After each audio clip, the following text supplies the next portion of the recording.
2020 dawned upon us bright and colorful, and the campus was cheerful with all the hard work put in by the horticulture department staff who toil in the hot sun to let our eyes feast on these beauties.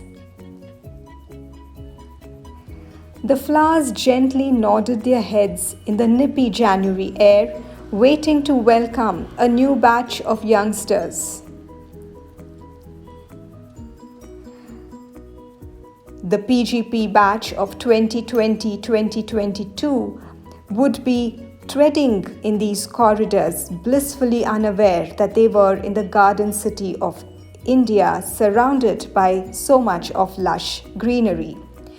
I was happy to take a few pictures on the first day of 2020 to celebrate the new year.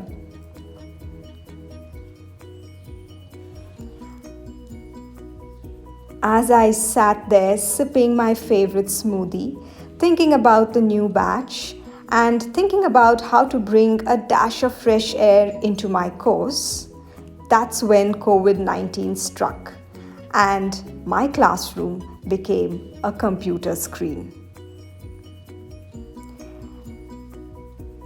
The dash of fresh air that I was thinking to bring in came with a challenge: how to connect with these 185 odd students sitting so far away across the country, from urban to rural areas, yet giving them an uninterrupted learning experience, all the time tracking their chats, keeping them visually stimulated, and helping them collaborate through their notes on the shared OneNote book.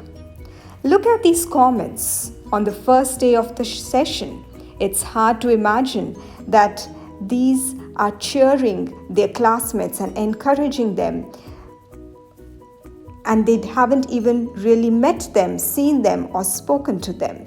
On day one, students of the Managerial Communication course took the liberty to communicate with themselves as the lockdown had made them turn inwards and given them or helped them discover new ways of expression. They showcased high levels of self-awareness through the digital artifacts that they had created during the lockdown experience.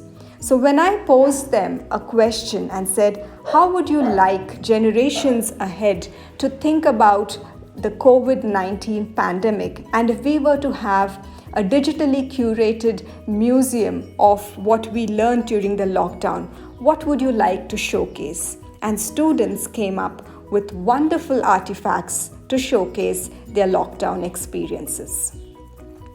This served as the ideal way to get to know each other. As I sat there listening to their newfound hobbies and the way that they had rediscovered themselves, we soon started learning how to make use of communication in the virtual world, and we deep dived into the course, learning, sharing, observing, bringing in experts from the industry who gave us a reality check on how COVID-19 had reimagined communications.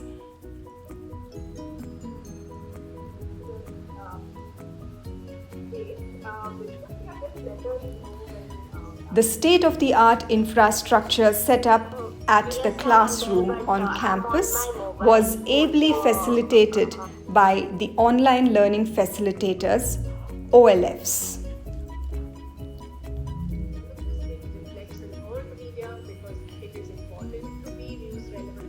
Newspapers want to know what is this company, what are these companies going to do, how are they addressing community, how are they addressing people, how are they addressing employees. So all of this became a whole new palette of exposure, and it's not going to die because now communicating integrated with digital, print and electronic media. I don't know if you guys have been noticing it, but more than ever. How much time do you have? I'm sorry, we have run out of time. I know. Thank you, ma'am. Yeah, the boundary spanning has increased a lot. from both the company side as well as the employee side. So now companies are taking more into account the personal aspect of the employees too. So I would like Jitendra to go ahead. It's a great talk till now.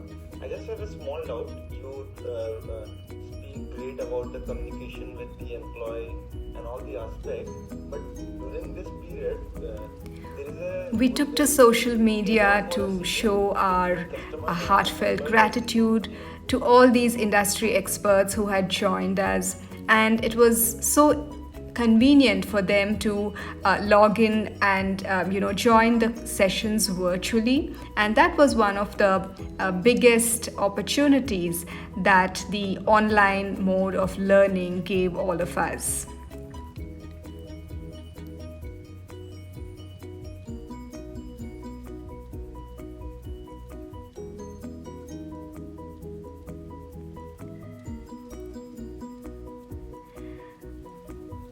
Experts joined us from all over the country. We had Rachna Panda, former Chief Communications Officer of GE. We had Valerie Pinto, who is the CEO of Weber Shandvik India. We had Manas Diwan, who was formerly the General Manager Corporate Communications at Mercedes-Benz. So all these experts joined in and shared their concerns about the COVID-19 pandemic and how it could change the way in which communications occurred in organizations.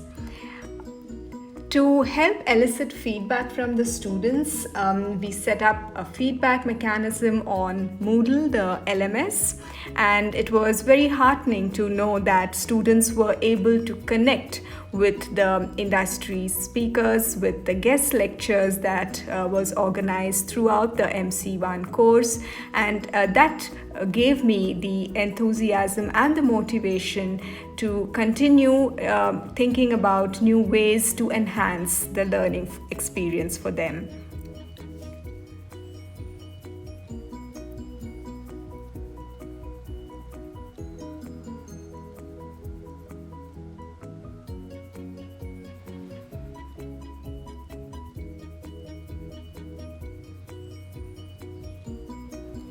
The online mode of teaching requires the faculty to design the course making use of asynchronous and synchronous learning. So to encourage students to ask questions, I created a discussion forum on Moodle and had a short video of an interview that I had done with Rachna Panda as part of my publication in the Academy of Management, Learning and Education. And students were encouraged to share their questions on the video in the discussion forum. So this helped me to understand what were the questions that students had in their mind, and we moderated the questions accordingly when Rachna was joining us live later that week, and these questions posed as an indicator on how the students had really thoughtfully listened to the interview which was shared with them prior to the speaker joining them live, and they had really deep dived into the subject and hence were able to make use of her presence and encourage them to think.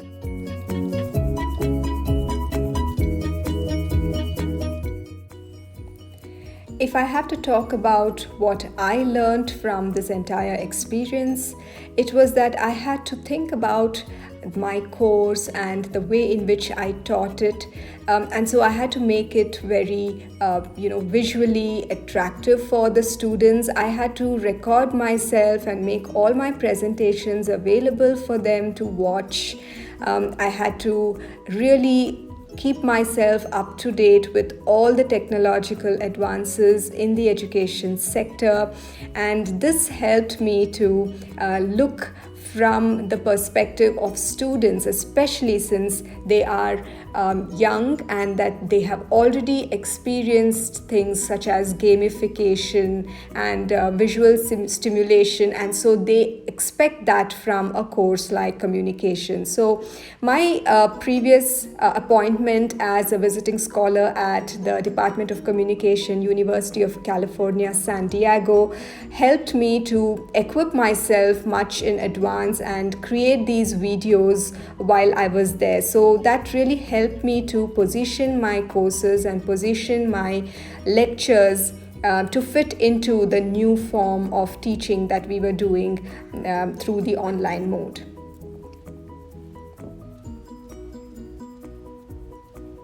I also had to look around my space and create my own home studio, equip myself for these challenging hours that I was going to spend with children to make them get the best out of this learning. And, having invested this kind of time and resources and energy into the online mode of teaching, I had to equip myself to become very tech savvy and very studio ready. At times my companion, my pet Sandy, was my only audience. It felt very surreal to sit talking into a screen, but he was there at times to give me company, and that was when I realized, am I truly making an impact? And then Teachers Day came, and then I received these lovely wishes pouring in from my students, and they showed me the mirror, and they made me realize that all the hard work and all the effort that I had put in throughout the summer had really reaped rich dividends, because they were able to connect, they were able to get the best out of the course. And this was such a humbling experience for me to receive these heartfelt notes from them on Teachers' Day.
And before that, we break out